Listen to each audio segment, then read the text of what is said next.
오늘 이 시간 우리가 함께 나눌 하나님의 말씀은 창세기 43장 26절에서부터 34절까지 기록되어 있는 본문의 말씀입니다.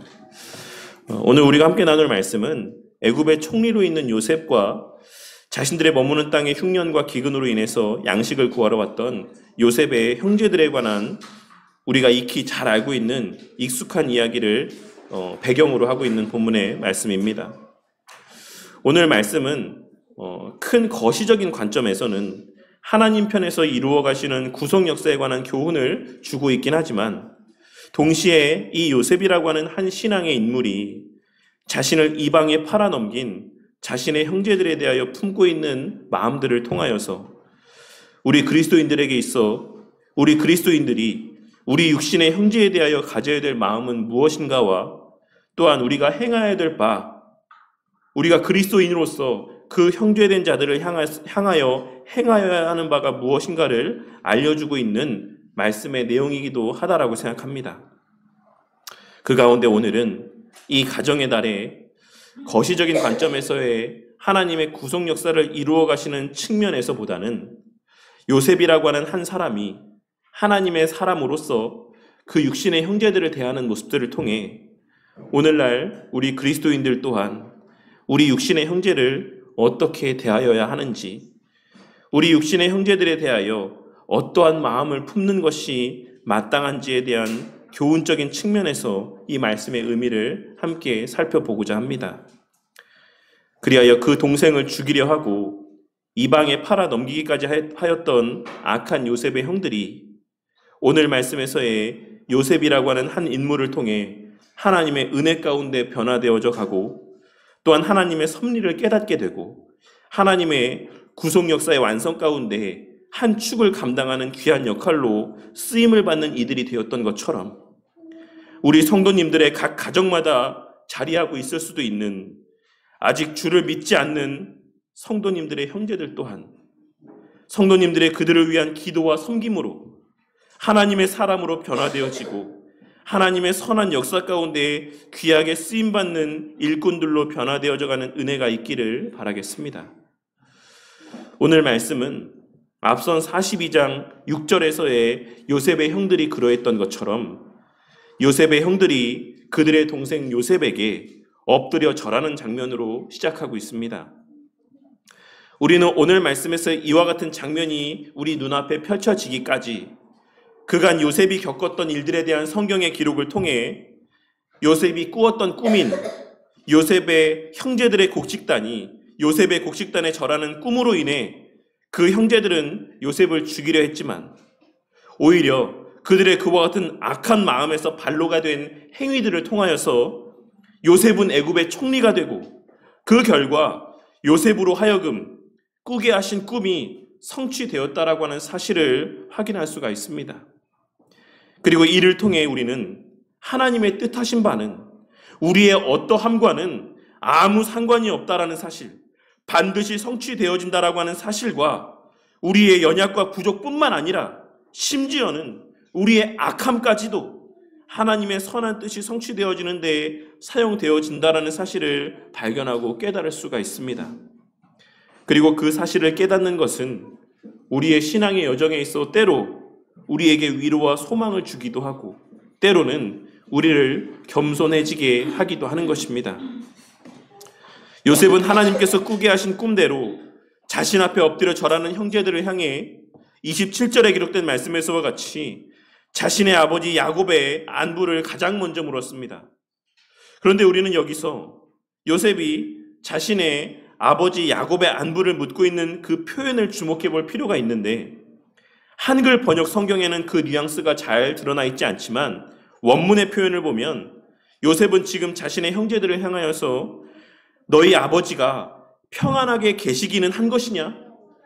너희 아버지가 아직 살아있기는 하신 것이냐? 라고 하는 뉘앙스의 표현으로 질문하고 있는 것을 확인할 수가 있습니다. 그리고 여기에는 야곱이 평안하기를 바라고 건강하게 살아있기를 바라는 간절한 마음들이 그 질문의 표현 가운데 담겨 있는 것이라고 할 수가 있는 것입니다. 그러니 이러한 짧은 표현 하나를 통해서도 우리는 요셉이 그 육신의 아버지를 얼마나 생각하고 있었는지를 충분히 알 수가 있습니다. 그리고 그러한 요셉의 질문에 대해 형제들은 28절에 기록된 말씀에서와 같이 자신의 아버지가 평안하고 잘 생존해 계시다라고 대답을 하고 있습니다. 그러자 아버지에 대한 소식을 듣고 난 이후에 요셉은 바로 이어서 자신의 친동생인 베냐민에게 그 시선을 돌렸습니다. 그리고 베냐민을 향해 가장 첫 마디 말로 소자여 하나님이 내게 은혜 베푸시기를 원하노라 라고 하는 말을 건네고 있는 것입니다. 본문에서의 소자여라고 하는 표현은 아들 혹은 손자 혹은 자손 등의 의미를 지니고 있는 표현으로 자신의 친자식 외에도 특별한 애정을 가진 아랫사람을 부를 때에 주로 사용되던 호칭이었습니다. 그러니 요셉은 자신의 친동생 베냐민을 보자마자 그에 대한 끓어오르는 사랑의 마음을 담아서 29절에 기록된 말씀에서와 같은 축복의 말을 그에게 건네고 있는 것입니다.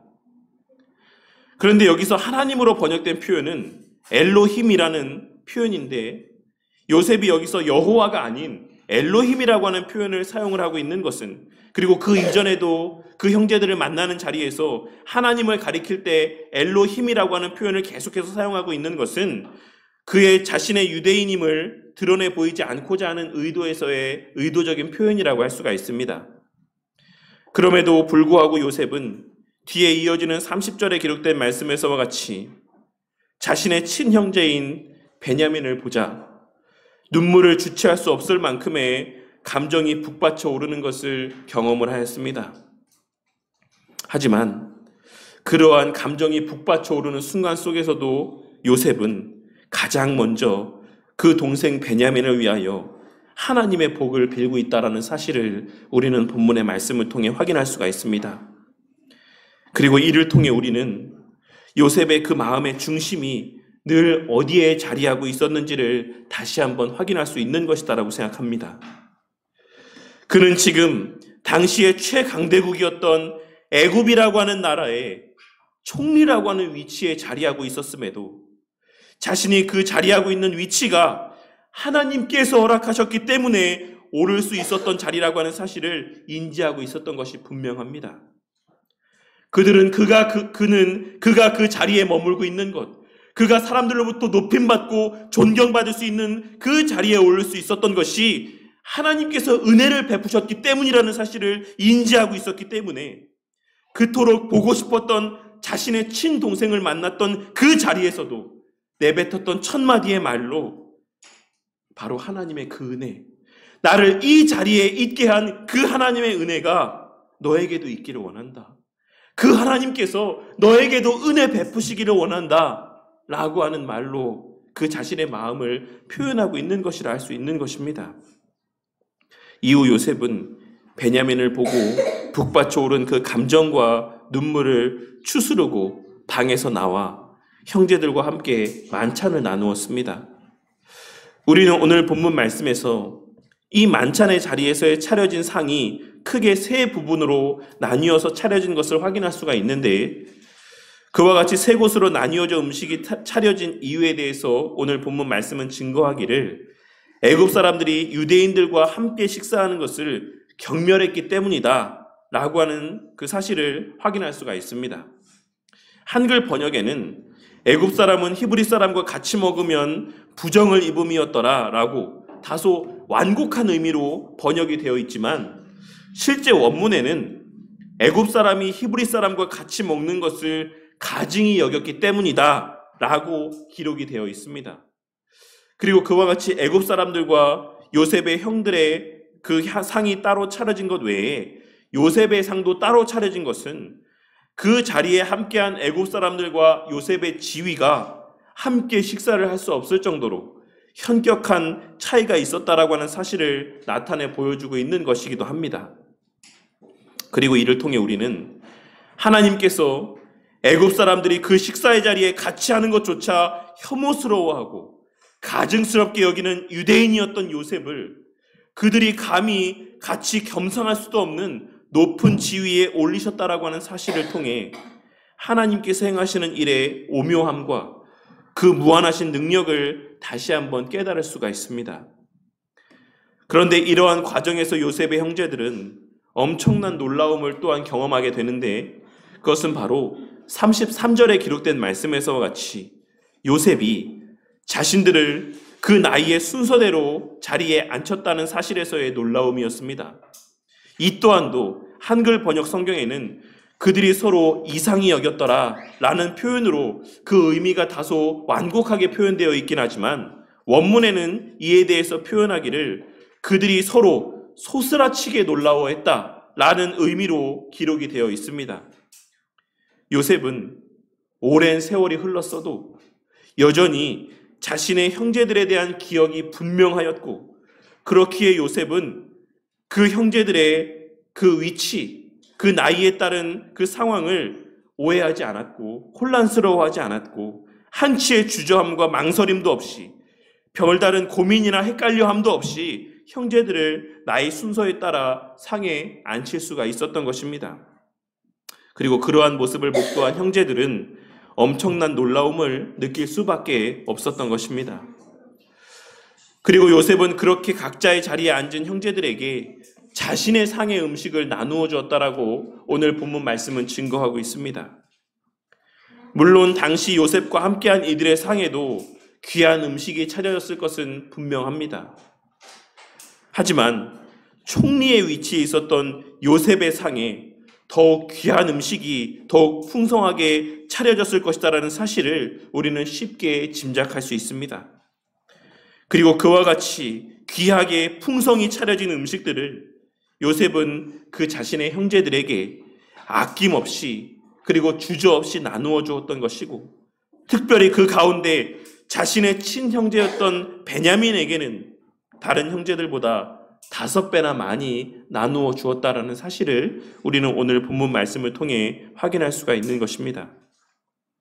오늘 본문 말씀에서 요셉이 베냐민에게 다른 형제들보다 특별히 5배나 많은 음식을 나누어 주었던 것은 애굽에서의 5이라고 하는 숫자가 완전함을 의미하는 숫자이기 때문에 요셉의 베냐민을 향한 특별하고도 완전한 사랑을 나타내 보여주는 의미를 담고 있는 것이다라고도 해석할 수가 있습니다.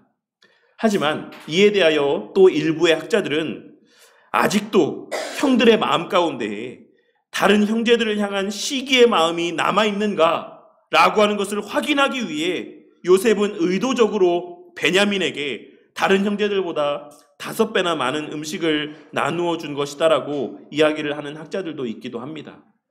과거에 자신을 시기했던 그 형제들이 지금도 여전히 그렇게 형제들끼리의 시기함이 있는가, 미워함이 있는가 라고 하는 것을 그 두 눈으로 확인하기 위해 의도적으로 베냐민에게만 더 많은 풍성한 음식을 제공해 준 것이다라고 해석하는 학자들도 있는 것입니다.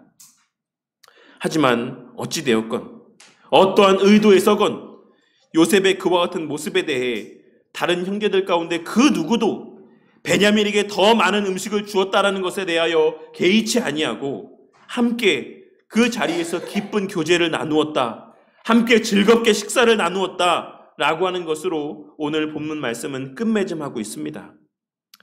그리고 이를 통해 하나님께서는 과거 요셉을 시기하여 죽이려 했던 형제들이 하나님의 행하시는 섭리 가운데 그동안에 그들도 나름대로 겪게 하셨던 그 모든 수많은 일들을 통하여 서로를 진심으로 사랑하는 관계로 그들의 관계를 변화시키셨다라는 사실을 나타내 보여주고 있으신 것이라 할 수 있는 것이고, 우리는 이러한 하나님의 행하시는 역사를 통하여서 우리 그리스도인들 또한 요셉의 형제들에게 역사하신 그 하나님께서 우리의 고륙들을 향한 사랑의 마음을 그 마음 가운데 품게 하실 것이다라고 하는 사실을 깨닫고 있으신 것이라 할 수 있는 것입니다.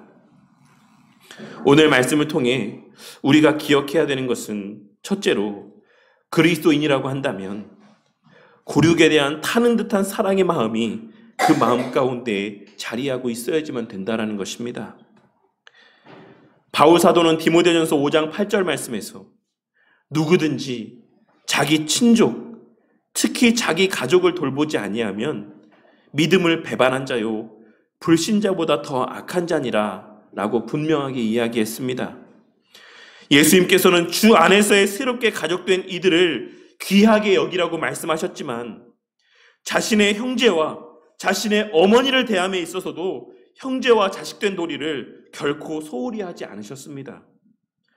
예수님께서 마태복음과 마가복음 말씀에서 자신의 형제들과 어머니를 향해 누가 내 어머니이며 누가 내 동생들이냐 라고 말씀하셨던 것은 예수님의 성육신과 대속의 사역을 통해 새롭게 탄생하게 될 교회 공동체의 의미와 교회 공동체의 그 가치를 제자들에게 알려주시기 위한 목적에서의 말씀인 것이지, 거듭난 이후의 그리스도인들에게 있어서는 더 이상 육신의 혈육들은 아무 의미가 없다, 그들은 너희의 형제가 아니다 라고 하는 것을 말씀하고 있으신 것이 아니다라고 하는 사실을 우리는 성경 전체의 내용을 통해, 그리고 특별히 예수님의 가르침과 행하신 본을 통해 발견하고 깨달을 수 있어야지만 될 것입니다. 오늘 말씀에서의 요셉의 모습을 통해, 그리고 요셉의 팔려간 이후 변화되게 하신 요셉의 형제들의 모습을 통해 하나님께서 기뻐하시는 형제간의 모습이 어떠한 모습인지를 깨닫게 되는 은혜가 있기를 바라겠습니다. 과연 우리의 거듭난 이후 교회 성도들끼리만 행복하게 지내는 모습, 과연 그 모습을 하나님께서 기뻐하실지, 내 육신의 형제는 모른 척하고 그들과의 불화 가운데 그저 교회 안에서만 화목하게 지내는 모습을 하나님께서 과연 기쁘게 바라보실지 오늘 말씀의 내용을 통해 깨닫게 되는 은혜가 있기를 바란다는 것입니다. 요셉이 자신을 팔아 넘겼던 형들이었음에도 불구하고 그들을 미워하지 않았던 것처럼 나의 형제가 설령 나에게 해가 되는 일을 했다라고 할지라도, 그 또한 우리는 알지 못할지라도 하나님의 크고 선하신 뜻 안에서의 일들이라는 사실을 기억하고 그 형제를 미워하는 것이 아닌 사랑할 줄 아는 저와 우리 모두가 되기를 바란다는 것입니다. 누가복음 6장 32절 말씀에서 예수님께서 말씀하신, 너희가 만일 너희를 사랑하는 자만을 사랑하면 칭찬받을 것이 무엇이냐? 너희가 만일 너희를 사랑하는 자들만을 사랑한다라고 한다면 너희들이 칭찬받을 것이 무엇이냐? 죄인들도 사랑하는 자는 사랑하느니라 라고 하시는 말씀을 기억하고, 나의 그 형제가 나에게 어떠하였든, 나의 그 형제가 나에게 어떻게 대하였든 그 형제를 사랑하는 자들이 되시기를 바란다는 것입니다. 그것이 하나님께서 원하시는 바입니다. 그것이 하나님께서 우리 그리스도인들에게 원하시는, 바라시는 삶의 모습입니다. 그리고 무엇보다 요한일서 4장 19절에서 21절까지에 기록되어 있는 말씀인, 우리가 사랑함은 그가 먼저 우리를 사랑하셨음이라.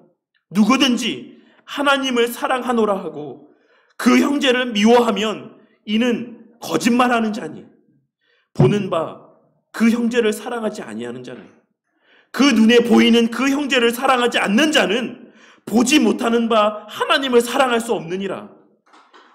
우리가 이 계명을 주께 받았나니 하나님을 사랑하는 자는 또한 그 형제를 사랑할지니라 라고 말씀하시는 하나님의 말씀을 명심하고 그 형제를 사랑함으로 하나님에 대한 자신의 사랑이 참된 사랑이라고 하는 사실을 그 마음 가운데 확증받는, 매 순간 확증받는 저와 우리 모두가 되기를 바라겠습니다.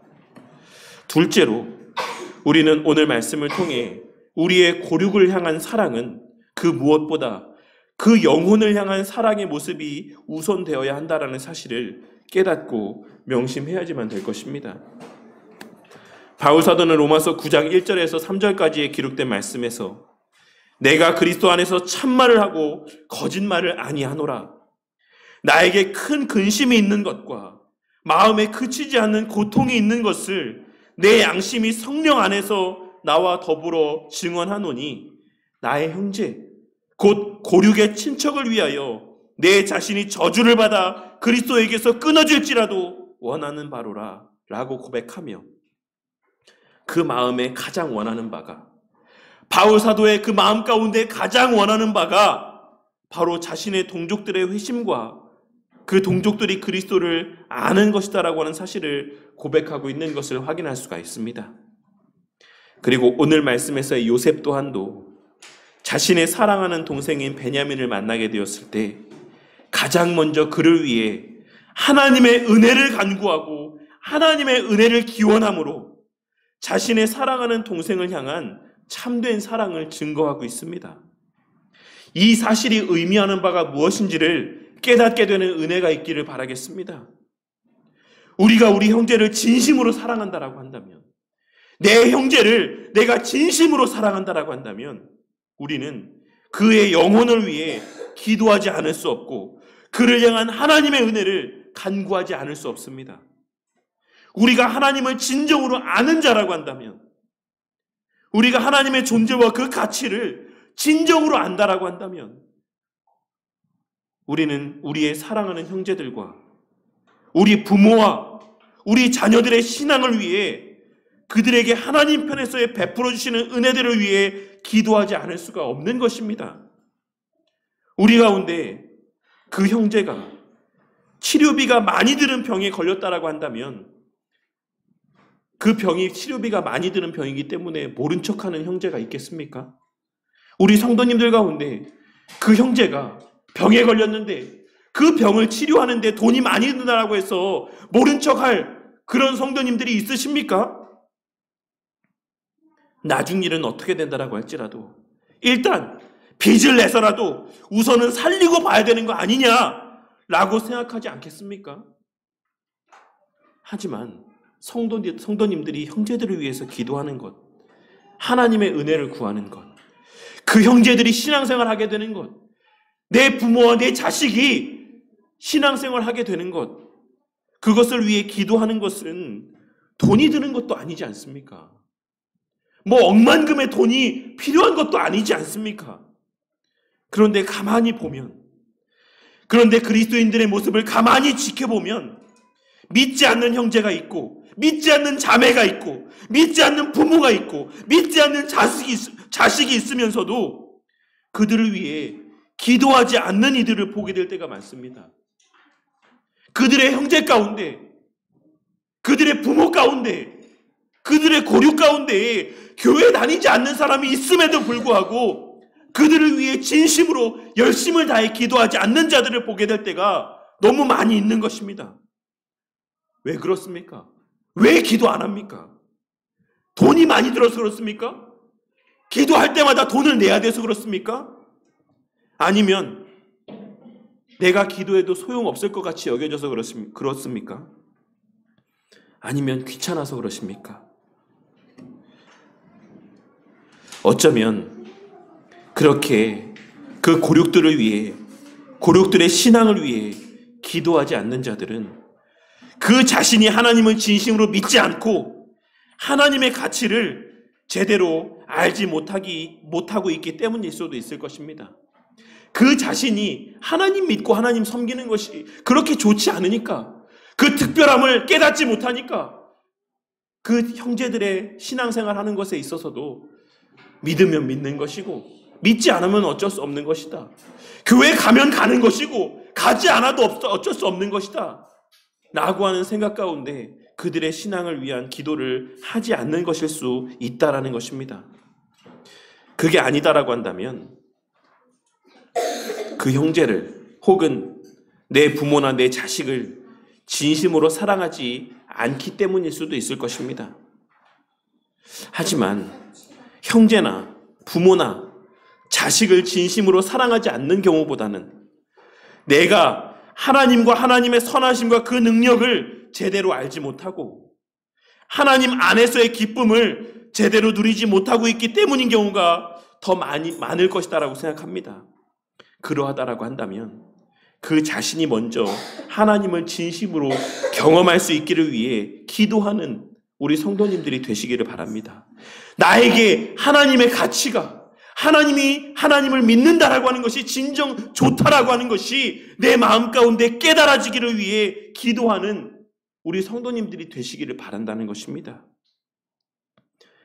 요셉이 그 평생의 고난 가운데 하나님의 크신 섭리와 그 사랑을 깨닫게 되었던 것처럼 우리 성도님들 자신 또한 그 하나님을 바르게 알고 그 하나님의 사랑을 바르게 깨닫게 될 수 있기를 위해 먼저 기도하는 우리 성도님들이 되시기를 바란다는 것입니다. 그리하여 그러한 기도 가운데 체험케 하시는 하나님의 사랑에 대한 확신이 우리 성도님들의 마음 가운데 분명히 자리하게 되고 그 하나님의 사랑과 선하심에 대한 굳건한 확신 가운데 우리 믿지 않는 형제들을 향한 사랑이, 우리 믿지 않는 부모의 자녀들을 향한 그 사랑이 오늘 말씀에서의 요셉과 같이 하나님의 그 은혜가 내 형제에게, 내 자매에게, 내 부모에게, 내 자녀에게 베풀어지기를 원합니다. 하나님, 나에게 베푸신 그 은혜를 내 형제에게도 베풀어 주시기를 원합니다. 나에게 베풀어 주신 은혜를 내 부모님에게도 베풀어 주시기를 원합니다. 나에게 베풀어 주신 은혜를 내 자식에게도 베풀어 주시기를 원합니다. 라고 하는 우리의 고륙을 향한 뜨거운 간구로 우리 각자의 입술을 통해 고백되어지는 은혜가 있기를 바라겠습니다. 그리고 마지막 셋째로 우리 고륙을 향한 사랑은 육적이고 물질적인 면에서의 사랑의 모습으로도 나타날 수 있어야지만 된다라고 하는 사실을 오늘 말씀을 통해 깨닫고 명심하는 저와 우리 모두가 되기를 바라겠습니다. 예수님께서는 누가복음 12장 34절 말씀에서 너희 보물이 있는 곳에는 너희 마음도 있다라고 말씀하시므로 우리 삶에서의 물질이라고 하는 것은 우리가 마음을 쓰는 곳, 우리가 중요하고 가치 있다라고 여기는 곳에 사용되어지기 마련이라고 하는 사실을 분명하게 증거하셨습니다. 그러니 우리는 우리의 마음속에 자리하고 있는 사랑이 진짜 사랑인지 아닌지, 참된 사랑인지 아닌지, 우리가 그 대상을 향해 물질을 사용할 때 우리 마음 가운데 주저함이 있는지 아닌지를 통해, 혹은 아까움이 있는지 아닌지를 통해 확인할 수 있는 것이다라고 할 수 있는 것입니다. 성도님들 가운데 자식에게 돈 쓰는 것을 아까워하는 부모가 있습니까? 우리 성도님들 가운데 한창 사랑에 빠졌을 때 그 사랑하는 대상에게 쓰는 돈을 아까워하는 일을 본 적 있으신 분이 있으십니까? 그처럼 우리는 우리가 진정 사랑하는 대상을 향하여 그 마음뿐만 아니라 그 마음의 크기만큼의 물질 또한 함께 사용한다라고 하는 사실을 우리는 그 누구도 부인할 수가 없는 것입니다. 그리고 그러한 측면에서 오늘 말씀에서 요셉 또한 34절에 기록된 말씀에서와 같이 자기 상에 차려진 귀한 음식들을 자기의 형제들에게 아낌없이 나누어 주었던 것이고, 특별히 베냐민에게는, 그 어머니가 같았던 베냐민에게는 다른 형제들보다 5배나 더 많이 주었던 것이다라고 하는 사실을 우리는 오늘 말씀을 통해 깨달아야지만 되는 것입니다. 우리 성도님들이야말로 형제에 대하여 인색한 자들이 되지 않기를 바랍니다. 물론 그 형편이 되지 않아서 그렇다라면 어쩔 수 없지만, 그렇지 않음에도 불구하고 그 형제들에 대하여, 그 고륙들에 대하여 물질적으로 인색한 자들이 되지 않으시기를 바란다는 것입니다. 그것은 그리스도인으로서 참된 신앙의 모습도 아니고 참된 사랑의 모습도 아닙니다.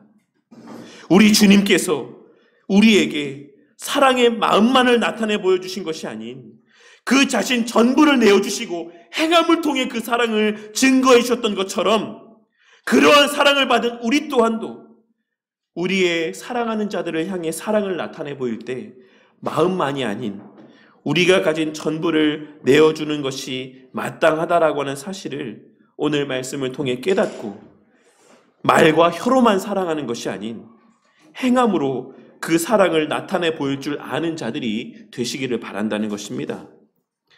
그리하여 우리의 그와 같은 행함이 수반된 진실된 사랑의 마음의 표현을 통해 우리의 사랑하는 고륙들이 우리의 간절한 기도 가운데, 우리의 진심을 다한 섬김 가운데에 하나님을 믿게 되고 거듭나게 되는 역사를 체험케 되기를, 하나님께서 우리의 그와 같은 사랑의 섬김을 선용하셔서 하나님의 예비하신 풍성한 은혜를 그들에게도 베풀어 주시기를 간절히 소망합니다.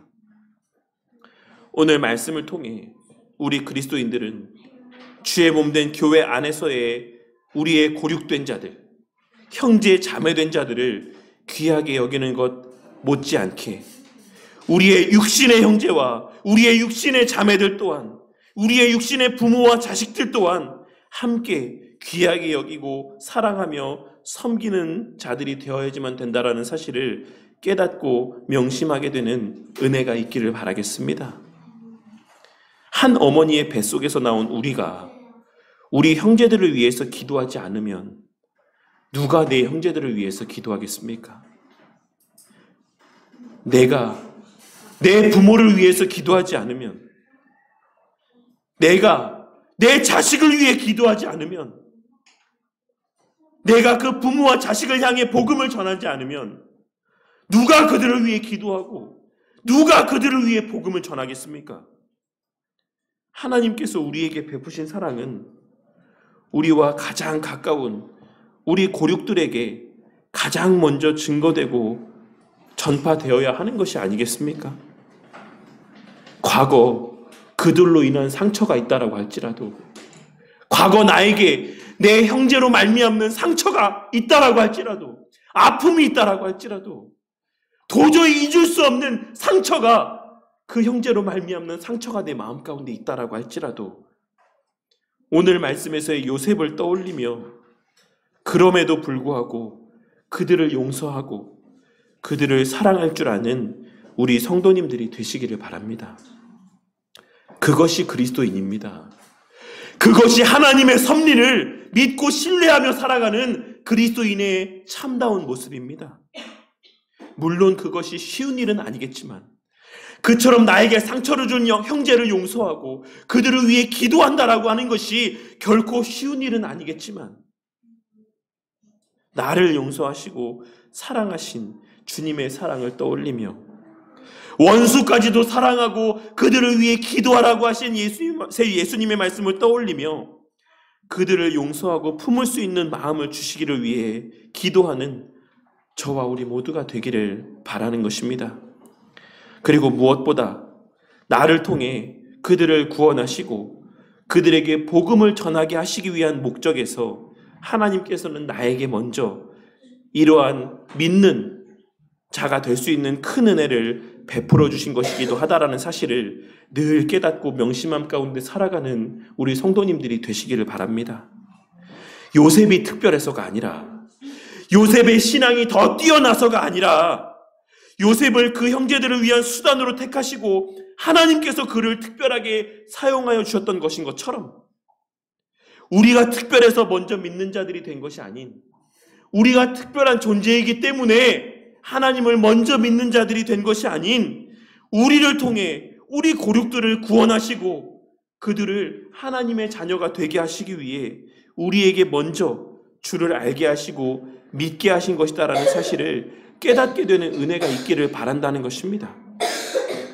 그리고 형제를 향한 사랑이 말과 혀로만 하는 사랑이 아닌, 그저 기도만으로의 사랑이 아닌 실제적인 섬김과 행함으로 나타나는 사랑이 되기를 바랍니다. 형제의 어려움을 목도했을 때 그저 기도하겠다 라고 말로만 하는 것이 아니라 내 형편 안에서 내가 할 수 있는 최선의 노력을 다해서 물질적으로도 그 형제의 어려움을 살필 줄 아는, 그 형제의 어려움 가운데 힘을 보탤 줄 아는 우리 성도님들이 되시기를 바란다는 것입니다.